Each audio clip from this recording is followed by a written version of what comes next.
Juice WRLD.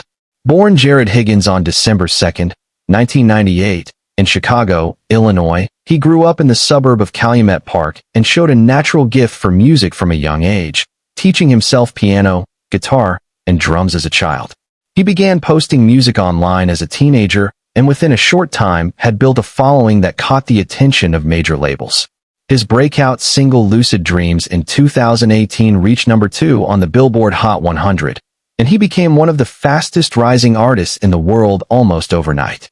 He was signed to Greta Productions and Interscope Records, and his debut album earned him a reputation as a defining voice of his generation, deeply emotional, melodic, and unafraid to talk about heartbreak, mental health, and drug dependency.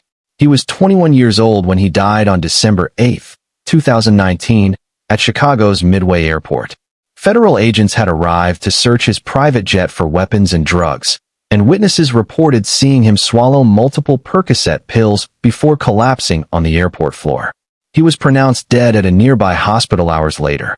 The official cause of death was an accidental oxycodone and codeine overdose. He had spoken openly about his drug use in his music, treating it as both a coping mechanism and a theme he could not escape. He left behind a vast catalog of unreleased material, and posthumous albums have continued to be released in the years since his passing. XXXTentacion. Born Yase Dwayne Ricardo Onfroy on January 23, 1998, in Plantation, Florida, he had one of the most turbulent and polarizing careers in modern music history. He was raised largely by his grandmother and great-aunt in Lauderhill after his mother was largely absent during his early childhood. He had multiple run-ins with law enforcement as a teenager and spent time in a juvenile detention facility, where he began recording music seriously.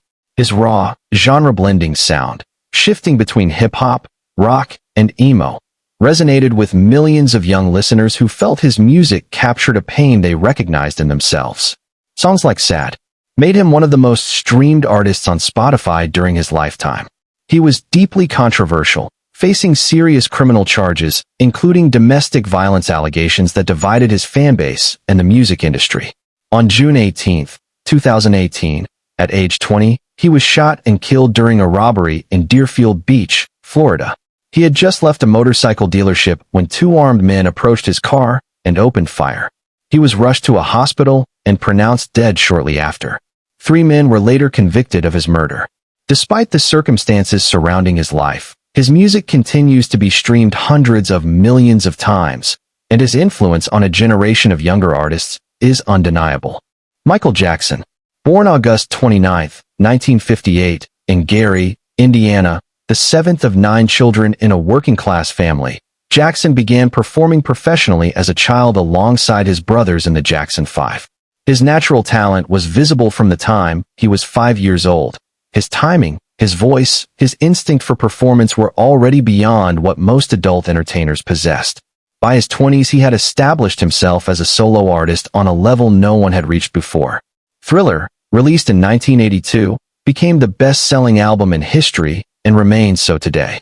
He changed the way music videos were made, the way live performances were staged, and the way pop music was understood as a global language.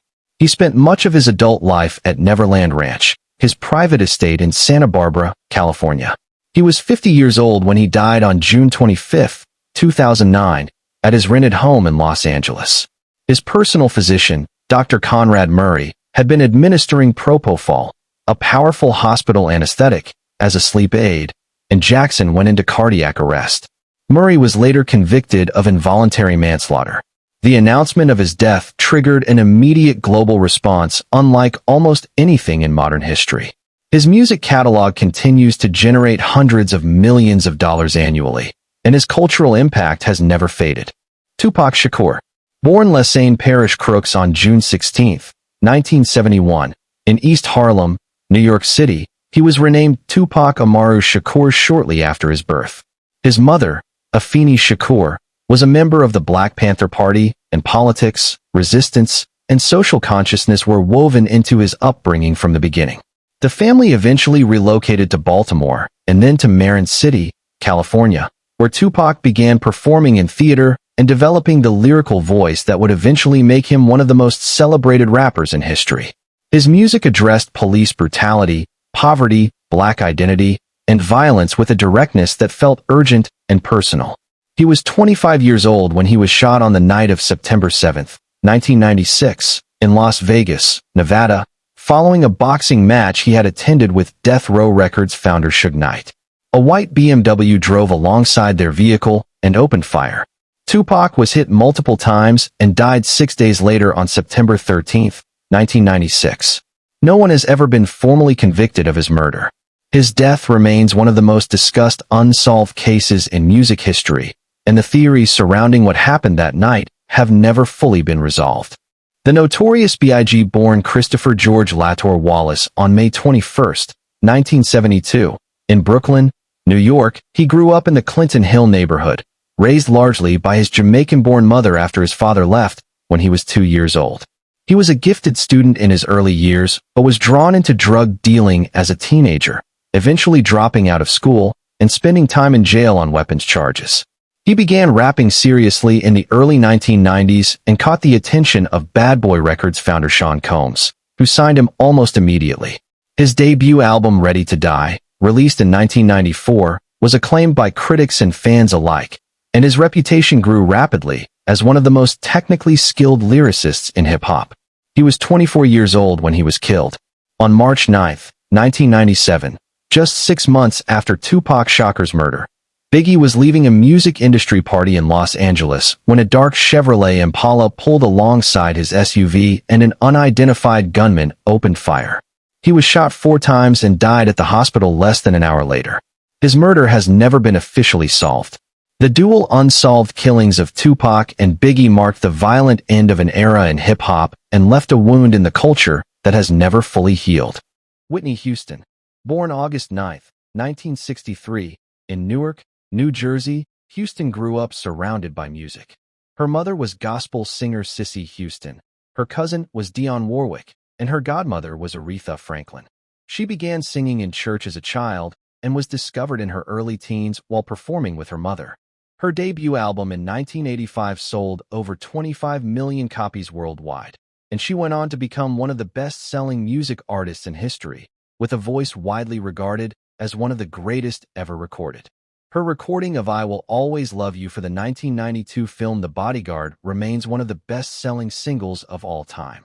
Personal struggles, a turbulent marriage, and substance abuse issues took a severe physical and emotional toll on her over the years. She was 48 years old when she was found unresponsive in a bathtub at the Beverly Hilton Hotel in Beverly Hills, California, on February 11, 2012. The official cause of death was accidental drowning, with heart disease and cocaine use listed as contributing factors. She had been preparing to attend a Grammy Awards pre-party the following day. Her death sent shockwaves through the music world and reignited public conversation about the cost of fame and the destruction that addiction can bring even to the most gifted people alive. Prince, born Prince Rogers Nelson on June 7, 1958, in Minneapolis, Minnesota, he was named after his father's jazz band and showed extraordinary musical ability almost before he could read. He could play over 24 instruments by the time he was a teenager and was self-taught on most of them. He signed his first record deal at 18 after negotiating unprecedented creative control, a sign of the artistic independence that would define everything he ever made. His output was staggering. Dozens of albums, thousands of unreleased recordings stored in a vault at his Paisley Park estate in Chanhassen, Minnesota, where he lived and worked for most of his adult life. Albums like Purple Rain, Sign o' the Times, and 1999 placed him alongside Michael Jackson and Madonna as one of the defining artists of the 1980s. He was 57 years old when he was found unresponsive in an elevator at Paisley Park on April 21, 2016. The cause of death was an accidental fentanyl overdose. Investigators later found that he had been taking counterfeit Vicodin pills that were actually laced with fentanyl, and the source of those pills was never fully traced.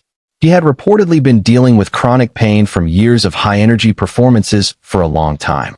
His death drew global attention and helped bring early awareness to what would become a widespread fentanyl crisis across the United States.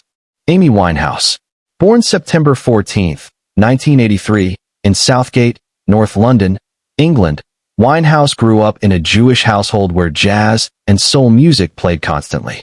She began writing songs as a teenager and was signed to a management company at 17. Her debut album Frank in 2003 was well received in the United Kingdom, but it was Back to Black in 2006 that transformed her into a global phenomenon.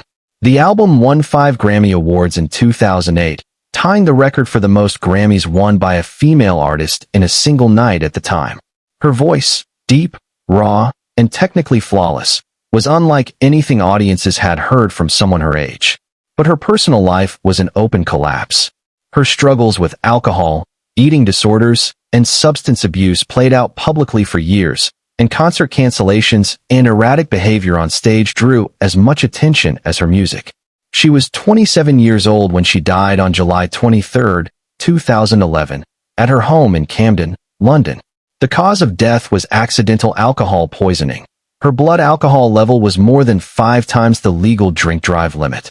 She became almost immediately the latest entry in what is often called the 27 Club, the deeply unsettling pattern of major musical artists dying at exactly that age, joining Jimi Hendrix, Janis Joplin, Jim Morrison, and Kurt Cobain before her.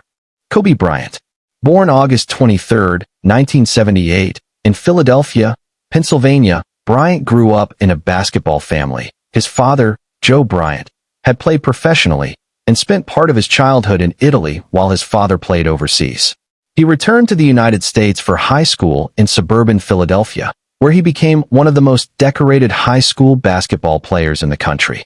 He entered the NBA directly out of high school in 1996, drafted by the Charlotte Hornets, and immediately traded to the Los Angeles Lakers.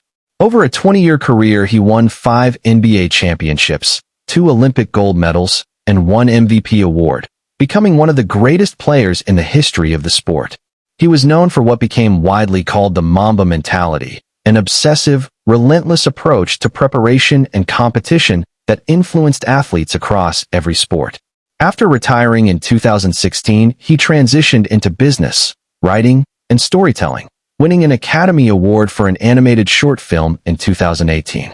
He was 41 years old when he was killed on January 26, 2020, along with his 13-year-old daughter Gianna and 7 other passengers, when the helicopter they were traveling in crashed into fog-covered hills in Calabasas, California. They had been on their way to a youth basketball game. The crash was caused by the pilot flying in poor visibility conditions without proper clearance. The loss of Kobe and Gianna together devastated millions of people around the world in a way that was difficult to put into words. Elvis Presley. Born January 8, 1935, in Tupelo, Mississippi, Presley grew up in poverty in a 2-room house with his parents and a close-knit community steeped in gospel and country music. The family relocated to Memphis, Tennessee, when he was 13, and it was there that he absorbed the blues and rhythm and blues sounds of black musicians who would fundamentally shape everything he went on to do. His first recording session at Sun Records in 1954 ignited a career that changed popular music forever.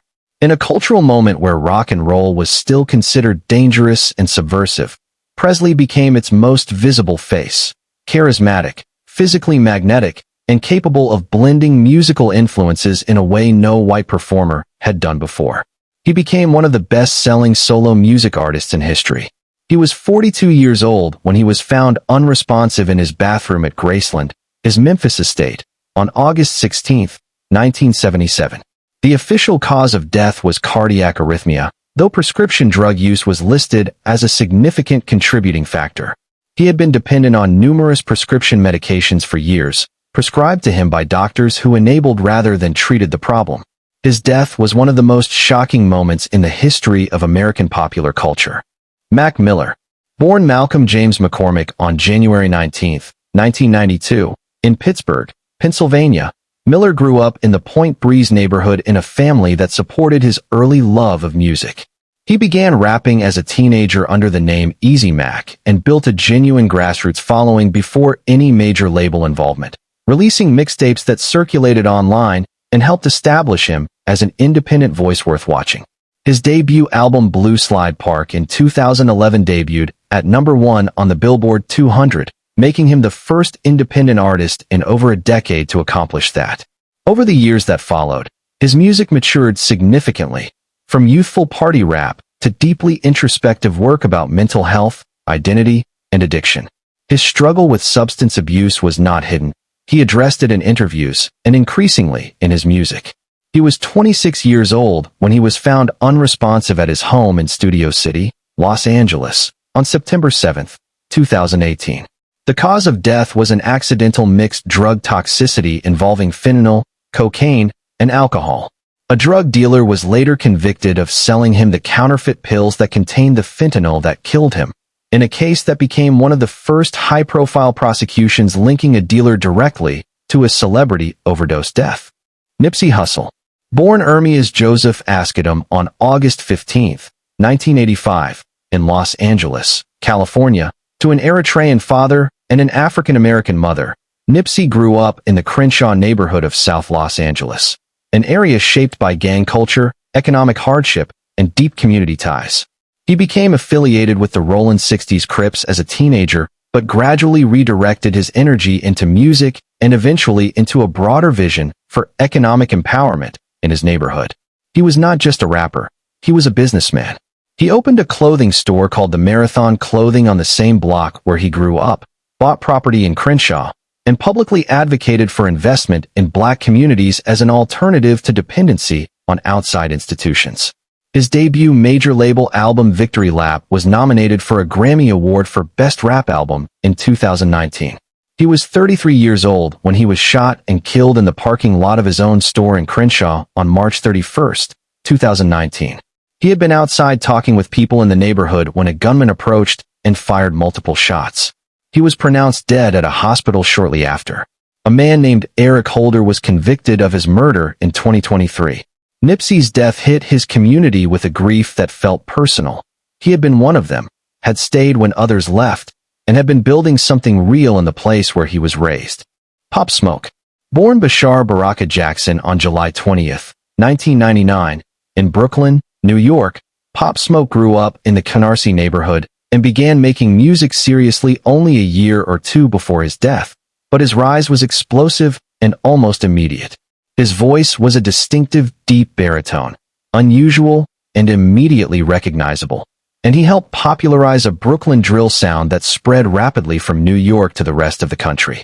His 2019 single Welcome to the Party became an anthem for the genre, and collaborations with UK artists brought him an international following. He had signed a deal with Victor Worldwide and Republic Records, and was in the early stages of what was clearly going to be a very large career. He was 20 years old when he was killed on February 19, 2020, at a rented home in Hollywood Hills, Los Angeles. A group of intruders broke into the house in the early hours of the morning, and Pop Smoke was shot during the home invasion. He was taken to Cedars-Sinai Medical Center, where he was pronounced dead. Several teenagers were later convicted in connection with the murder. His posthumous debut album Shoot for the Stars Aim for the Moon, released just months after his death, debuted at #1 on the Billboard 200 and has since been certified multi-platinum. Chester Bennington. Born March 20, 1976, in Phoenix, Arizona, Bennington had a childhood marked by serious trauma. He has spoken publicly about being abused by an older friend for years as a child, and the psychological damage from that experience shaped much of his inner life and his art. He struggled with alcohol and drug addiction from a young age and moved through several bands before auditioning for what would become Linkin Park in 1999. His vocal range was extraordinary, capable of moving from a whisper to an agonizing scream within the same measure. And when Linkin Park's debut album Hybrid Theory dropped in 2000, it became one of the best-selling debut albums in history, eventually selling over 27 million copies worldwide. The band blended rock, hip-hop, and metal in a way that resonated across generations and across genre lines, and Bennington became one of the most recognizable rock vocalists of his era. He was 41 years old when he died by suicide on July 20, 2017, at his home in Palos Verdes Estates, California, on what would have been his close friend Chris Cornell's 53rd birthday. Cornell, the frontman of Soundgarden, had also died by suicide just 2 months earlier, and those close to Bennington believed the loss had devastated him deeply.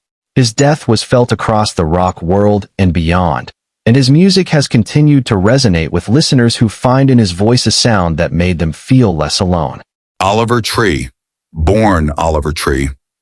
Nickel on June 29, 1993 in Santa Cruz, California, he was a genuinely unusual figure in modern music, an artist who blurred the line between performance and persona in a way that made it hard to tell where the character ended and the person began. He grew up in a creative household and was a competitive skateboarder in his youth before a serious injury redirected his focus entirely toward music and filmmaking. He studied at Berklee College of Music and began building an online audience through a combination of absurdist humor, distinctive visuals, and a deliberately exaggerated bowl cut and oversized tracksuit that became his signature look.